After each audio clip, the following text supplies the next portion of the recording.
Story Building a Hand-Painted Lady Lamp Part 1 and 2. Texture painting is about the most fantastically unbelievable blender process there is, particularly when you are painting your own model. It is creative, intuitive, immersive and addictive. A model you build and paint conveys mood, tone, theme, giggles or heartbreak. It is words by way of digital pigment and light. And there is likely nothing more fun than building a lamp. Like a candle, it warms the heart and melts the blender bitter soul. So away we go for nothing but good geometry. Open the Waymarker Blender file to find the 3D editor and UV image editor open. For this lesson you will be using only two modifiers. Both were used for the cloth spinning lessons. So you should be familiar with using Subdivision Surface and Solidify. Be sure you've activated the following add-ons and preferences. 1 Mesh Loop Tools. 2 Optional UV Squares, $16 USD. https://cookiemarkets.com/allproducts/UV-squares/ No investment in this, purchased 2 years ago, very handy for box model UV unwrapping, convenient, but can be done manually, or free version of the same add-on, earlier edition.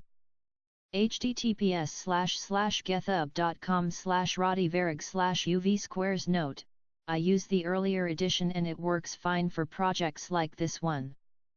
It is unknown what the latest pay-for edition of UV-squares does. Use a reference image for planning the form you are going to model. Do not get too attached to your image. You are story building, not developing an exact replica of the lamp. Of course you can model exact replicas with box modeling, but in this case you are replacing words in our story with a visual representation of vision, tone, and meaning.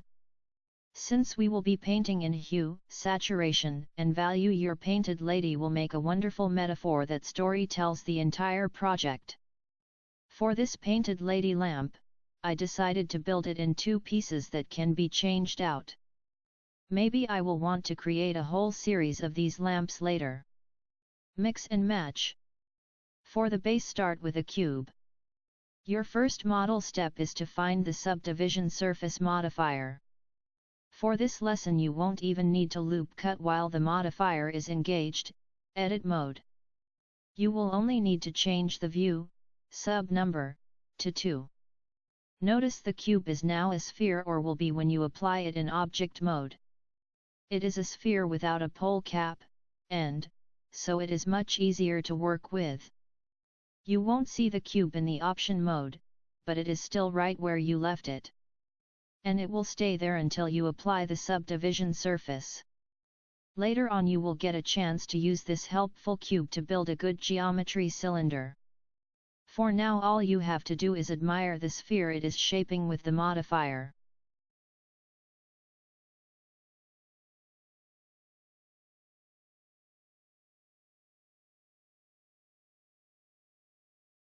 Find the bottom of the sphere. Choose the innermost 16 faces and extrude, E key. The cloth lesson did not require much finger dexterity. From here on out the use of right mouse button, left mouse button and middle mouse button will be a piano-like exercise. Take it slow at first. Give yourself some time to make these keyboard moves automatic. It will happen. Most of your work is done in edit mode. Now you get the chance to show off your artsy skills. Reminder: the E key is extrude. You can use the magnet to help you, but for these small extrusions it is not necessary to use it. Eyeball it for an intuitive experience. It will be fine. The S key is the scale key. You select the edge or a ring of faces to pull in and out with the transform manipulator. If your model does not look exactly like mine, no worries. This is your voice painting, not mine. I deliberately chose to interpret the reference photo.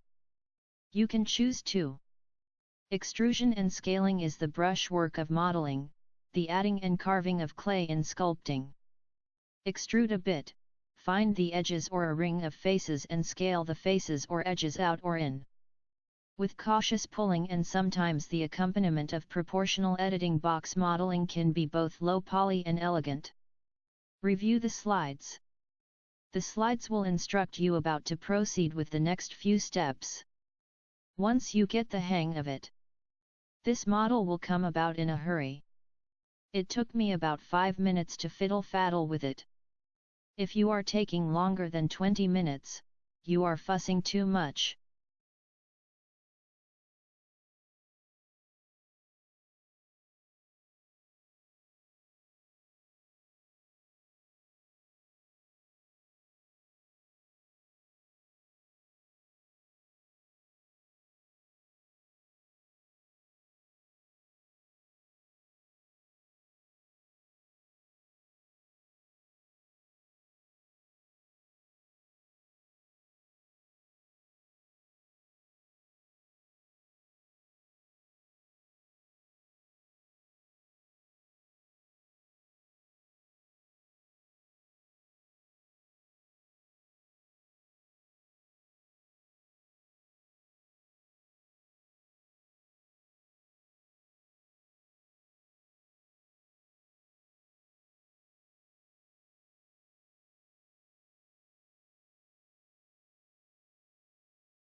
In object mode, add a second cube.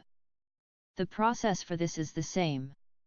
A little extrusion and scaling. For a simple shade shown in the reference, the scaling could be done in object mode. The caps taken off in edit mode, but I wanted something a little more Tiffany-esque, so I changed it up a little. Now you get the chance to build a cylinder from the box model with 2 loop cuts, one near the top of the cube and one near the bottom, while using the subdivision surface modifier. Since you've seen what the modifier can do to make a sphere, you know that your cylinder will be faced with quads too. This makes it much easier to remove faces and scale the model.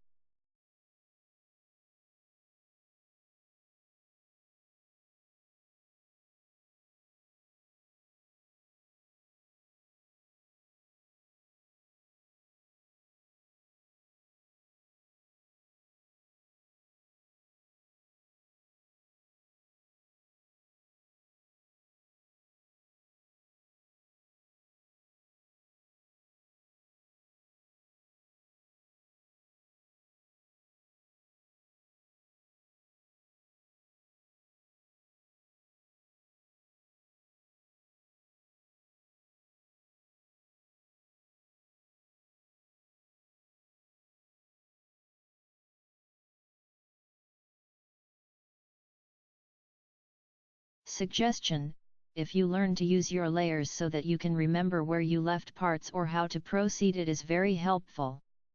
I usually add parts that will not be joined to the right of the most current piece I am working on. I leave the lower drawer alone until I have too many pieces or I need a place to put the low poly version of a high poly object. When I need to select more than one drawer at a time, I am ready to do that easily. My fingers aren't always so nimble.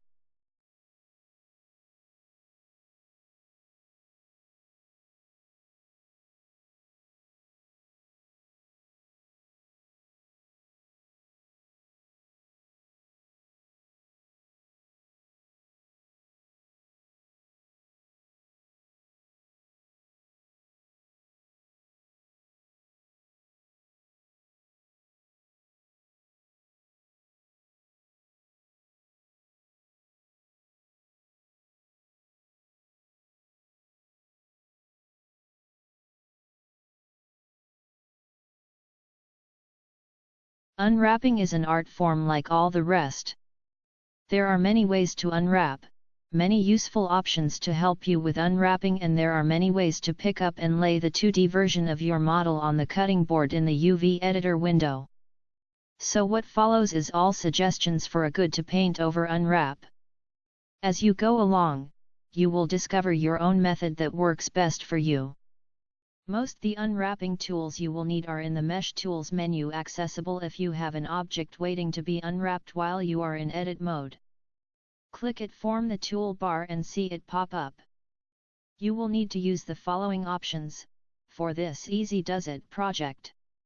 1. UV unwrap, traditional, or project from view. 2. Normals flip normals if the faces are facing the wrong direction. 3. Undo and redo. 4. Edges mark seam or clear seam. Other tools you will use are more easily accessed from the lower toolbar, visible icons. Of course there are hotkeys learned by us all when we get tired of pulling up menus. Box modeling is the best way to ensure that you do not spend extraordinary amounts of time in the UV editor. I happen to like unwrapping, oddity, puzzle addiction presumed, but most people would rather not be unwrapping. There are many problems that can arise from modeling a complicated object, but this lamp project is simple enough. Simple enough to explain a few ways to stay out of trouble and enjoy the process more.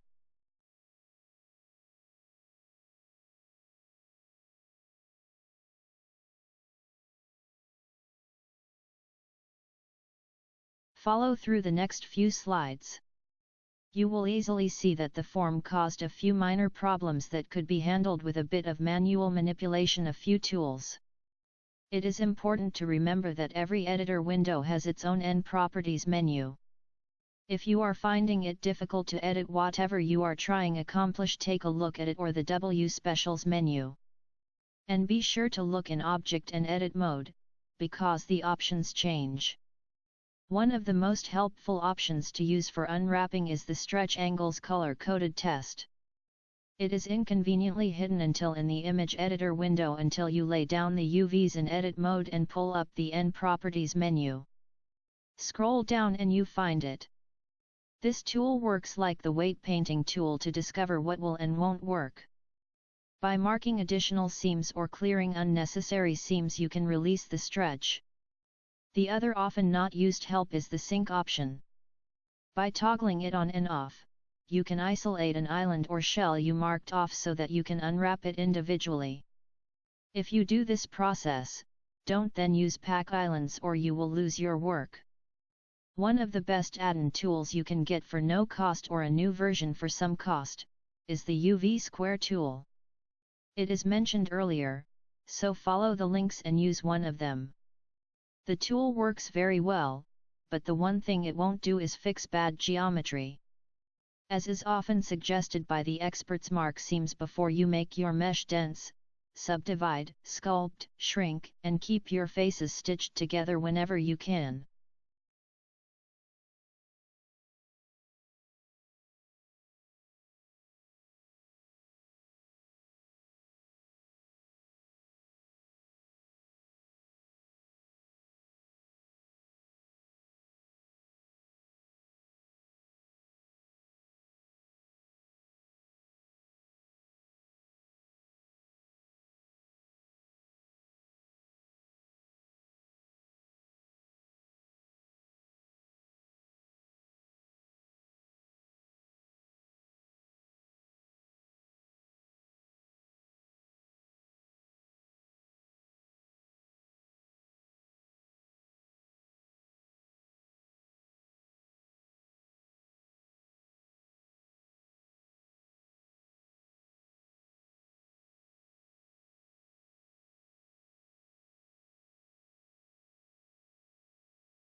So now you are ready to prepare your canvas, the model, for texture painting.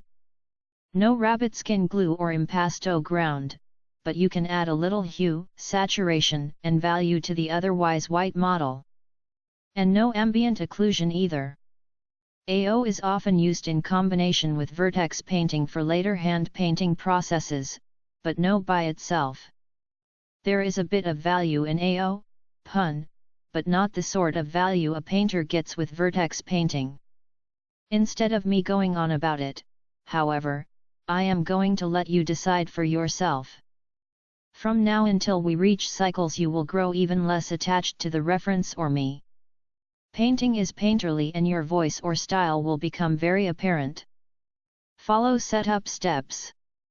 1. Select all faces in edit mode and create a material, but do not assign it. 2. Check vertex color paint, next slide. 3. Then go to render, camera icon, and choose bake option, open and select vertex colors. Do not start the bake. 4. Go to vertex paint mode, lower toolbar. 5. Choose color. Set vertex colors, using your color choice, and dirty vertex colors. Then bake onto the map you created earlier. This map will be used for texture painting and optionally in cycles.